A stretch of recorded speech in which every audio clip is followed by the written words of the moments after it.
Hello and welcome to part 2 of my Super Monaco Grand Prix video. So we do the final 7 tracks here, plus the maximum score run, the final race of it. So on to Hungary, which is, surprisingly, because it's quite a twisted track, the third fastest track at 315 kilometers an hour.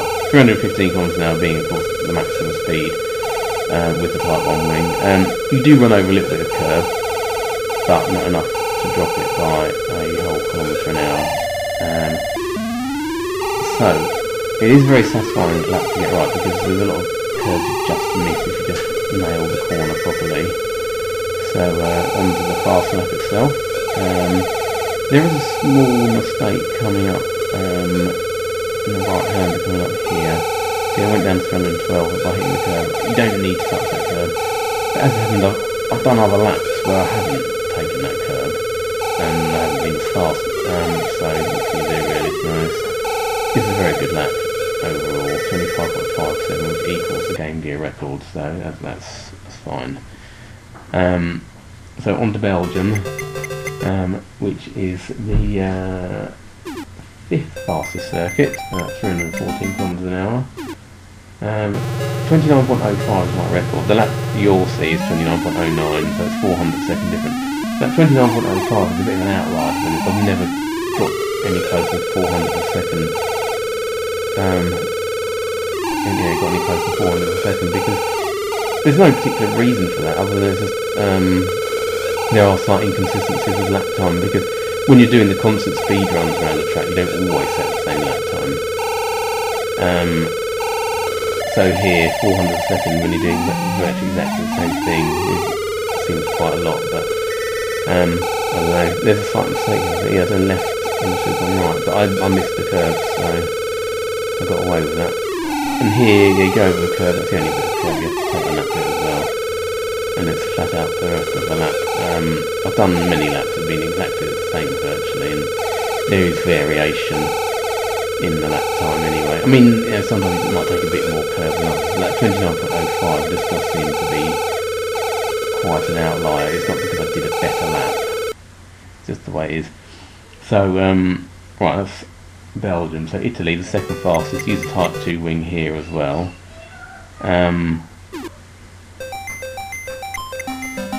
Now I'm selecting it. The interesting, when on the manual gears, when you change it up gears, it's actually press the opposite button to the one that you do to accelerate when you're using automatic gears for some reason. Italy, interesting enough, I used to use the automatic gearbox here for races because it puts you in a better position relative to the traffic, because as you see we change it down to 4th gear, you don't need to do anything like that on automatic gearbox, so you just go flat out the whole way on the automatic. But there are other disadvantages. If you take any curve on an automatic gearbox, you lose a lot more speed and it takes longer to accelerate, so it's not a good idea. I would never use the automatic gearbox in a timed run because it is slower, but just for a race I found it convenient. Right, so this will be 24.70 against my overall record on the Game Gear of 24.69, so I couldn't get a 24.69 on the emulator. I didn't want to spend all day on it. That's alright. Portugal now, which is a very difficult track to win on. I used to think it was impossible, along with Australia, but it isn't. You can win on every track. It's harder than some ones that come after it, like Spain and Japan. For some reason, it made this one very difficult. The lap you'll see here is 38.8 seconds, which is 0.19 of a second faster than what I had set on the Game Gear of 38.99. It's quite a big difference, but the difference comes from the fact that it's a very difficult track and there's more variation. Also, so when I was doing my championship run, this was one I came closest to losing on. I made a bit of a hash of the last lap and just took the lead right at the end. It is possible to win it quite easily actually, but I messed up the last lap, so but I did make it. I didn't have to. I mean, what I could have done is just save the game at various points, but I didn't do that. I wanted to do it all in one go, win all 16 races consecutively. Also, one thing I wanted to say was, if you add up my fastest lap times on every track, you end up with 480.51 seconds, which is 0.51 seconds above what it would need to be to average 30 seconds. So the average is about 30.03. So yeah, this is the slowest track, by the way, 290 kilometers an hour, despite, like Brazil, having one of the longest straights. Moving on to Spain.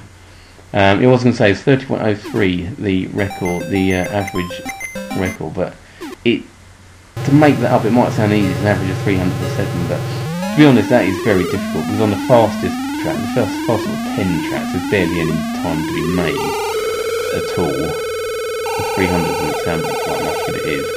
So all of the weight of that would have to be taken in the sort of slower tracks, like Portugal. It might be possible to make up that 0.51, and maybe I'll do it one day, but I don't know. Anyway, so Spain is the 14th fastest track, and an average speed of 299 kilometers an hour. It's just got that one awkward section in it. It's flat out for most of it, but you've got a really difficult bit where you lose all the time, which is sort of the bit at the bottom of the track. So we're on the fast lap now, and you'll see which bit I mean as we get to it. You go over the curve in the grass here, so you don't have to come out 70 here, but it's this bit now here. It is slow for such a long time. It's a very long bend here, and you've got these right-handers as well. Yeah, the time we see anyway is 34.53, which beats the game year time by 1200, because I did 34.65. So yeah, there's a nice improvement there.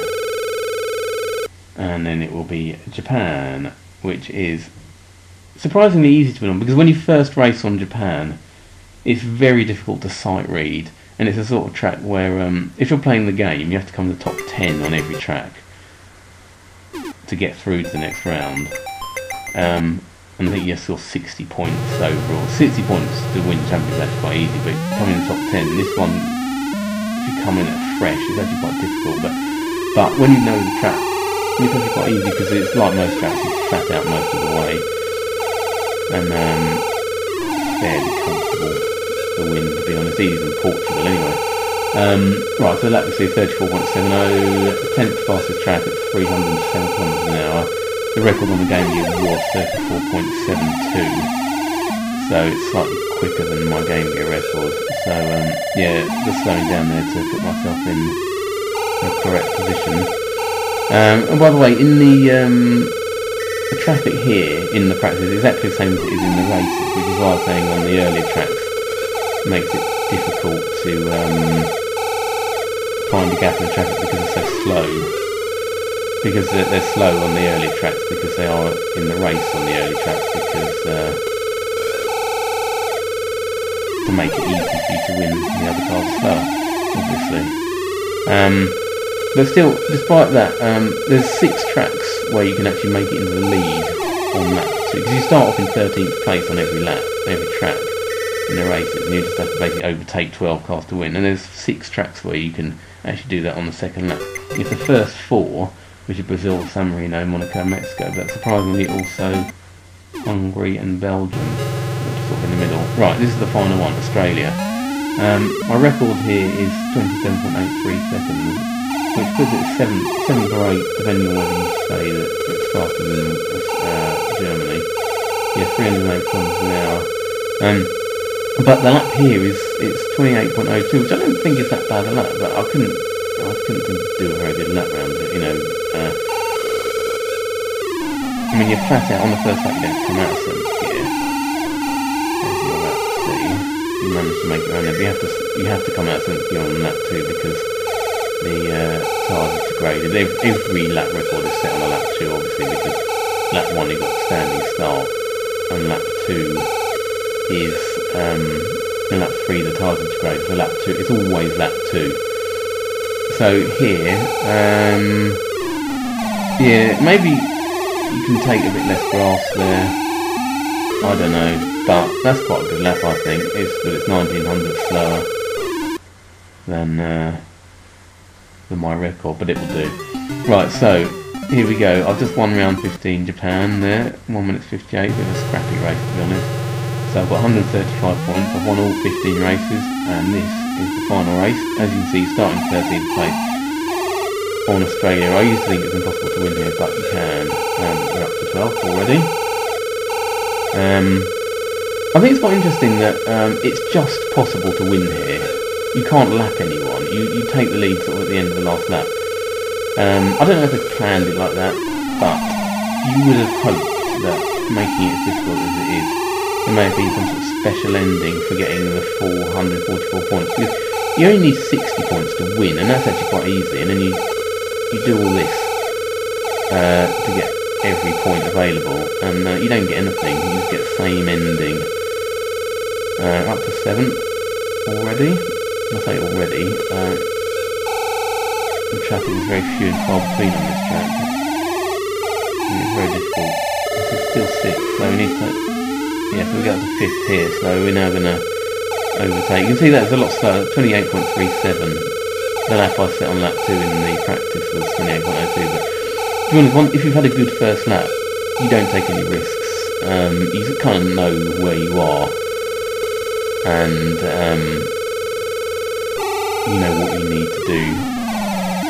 Right, and here, you either have to overtake him before the final corner or after. Don't try and overtake him during, because you may hit him, and if you hit another car, then you always lose out. So, 144 points, that's all the points, and here is the ending. You can see some very interesting gestures from the people on the podium there. But as I was saying, if you hit the other cars, because the other cars go around at constant speed, there's nothing that you can do to make any difference to them. It's like they're chained together, to be honest. But anyway, here is the podium, 144 points. See if you can match that. You might be able to beat some of my lap record times as well. Let me know if you can. See if we can get a combined total of under 480 seconds. Like the maximum point score, I mean, if it is possible, it's just possible to do. So I wonder if I don't think they planned that though. I think that's just coincidence, because it would take a lot of planning for them to make it so that you could just average under 30 seconds. So I think that's just random, to be honest. So I'm just going to look at my notes, see if there's anything else I wanted to say. I don't think there's much really. I hope you found this interesting anyway.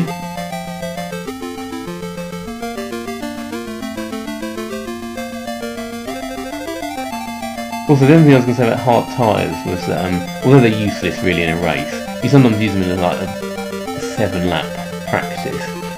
But if you're practicing, you want to practice in race conditions, so you're doing 3 laps, you're not going to use hard tyres. I sometimes use it if I'm doing my constant laps.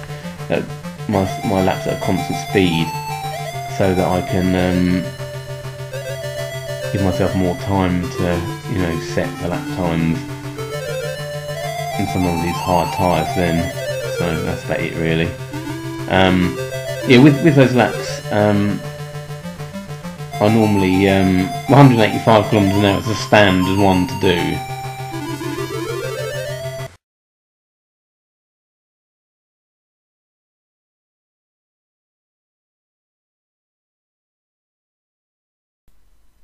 So, as I was saying there, the 185 kilometres an hour is a sort of standard. On 15 of the 16 tracks, I've done a constant speed of 185. Brazil was the only one I not managed to do that, because the hairpin on the as you go on to the straight is a very tight hairpin. So it's officially the most awkward corner on any track, because you can't, on lap 2, you can't even take it at 185 kilometres an hour without going over the curb. 150 kilometres an hour is the other sort of common one, but England and Italy, I didn't do it on them because they're fast tracks. The traffic are fast as well, and you end up just being hit from behind. Because when you're doing constant speed runs, you have to be aware of other cars, and it's easy enough when you've got to overtake them because you get to see more in advance. But if they come up from behind, they come up very quickly. Anyway, I think that's about it. We're coming up to the 15-minute limit here, So I hope you've enjoyed my videos. Right, thank you very much.